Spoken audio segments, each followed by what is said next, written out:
The New York Times just published one of the most insane propaganda pieces I have seen in a long time. This is genuinely dystopian. Here's the New York Times. With 6,000 residents, a McDonald's drive-through, bars, and ball fields, the Guantanamo Bay Navy base is more than one big prison. It has the trappings of small-town America and the amenities of a college campus. This is a New York Times tweet on November 26th for an article that is genuinely, like spine-curdling. This kind of propaganda is so absurd. Look at this. Guantanamo Bay, beyond the prison. Here's a person at the beach suntanning. With 6,000 residents in the feel of a college campus, the U.S. Navy base has the trappings of small-town America and some of a police state.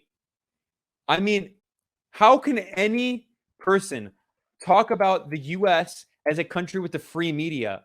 This is U.S. regime media. This is the kind of propaganda that the U.S. criticizes North Korea for. I mean, this is insane, blatant U.S. regime propaganda. We're talking about an area, a prison camp on illegally occupied Cuban territory, which Cuba, the sovereign country of Cuba, has demanded be returned to its sovereignty.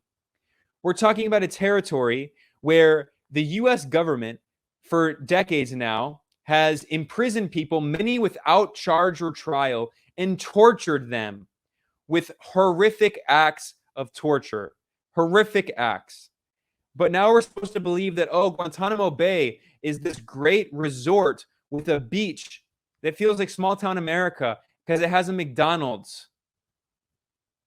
Here's the New York Times. Mention this place, and people tend to think of caged men wearing orange uniforms and on their knees. Yeah, obviously, because people are tortured there.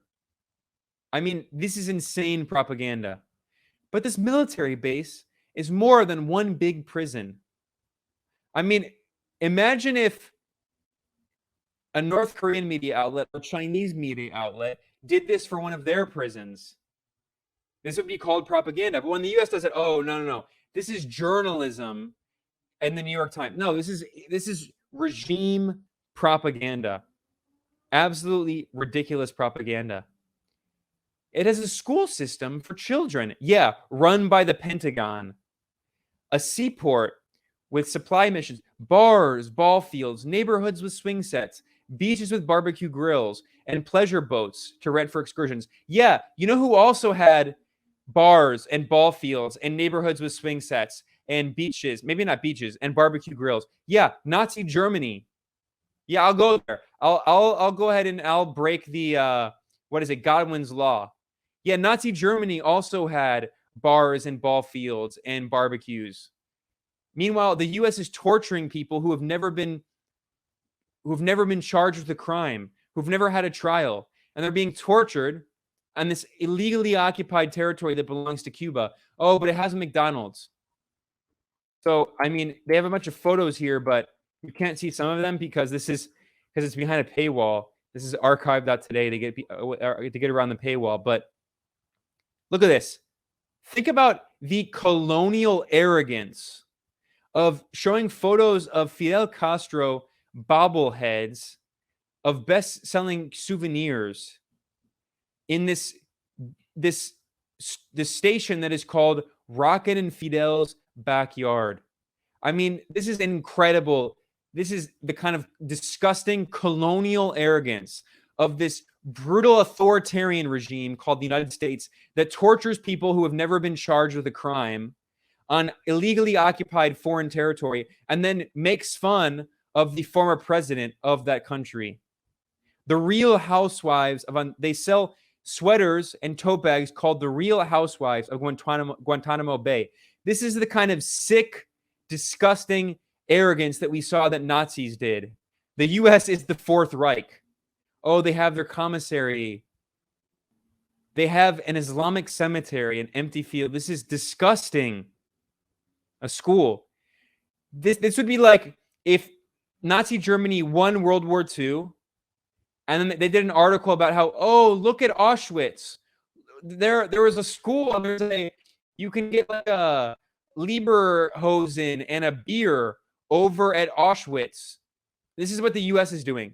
The U.S. is a fascist regime. I mean, look at this. This is absurd. This is where they torture people. Oh, but they have a McDonald's there. It's an only 10-minute drive from the prison zone. Oh, they have a pool, a McDonald's. This is fascist propaganda for the U.S. authoritarian regime. This is, in any other country in the world, be recognized as fascist propaganda, and it should be recognized as fascist propaganda because the U.S. is an authoritarian regime. And the New York Times is not independent media. The New York Times is a mouthpiece of the U.S. government that admitted that they often send articles to the U.S. government to get approval from U.S. officials to make sure it doesn't challenge so-called national security. So we shouldn't be too surprised, but this is disgusting fascist propaganda in the New York Times.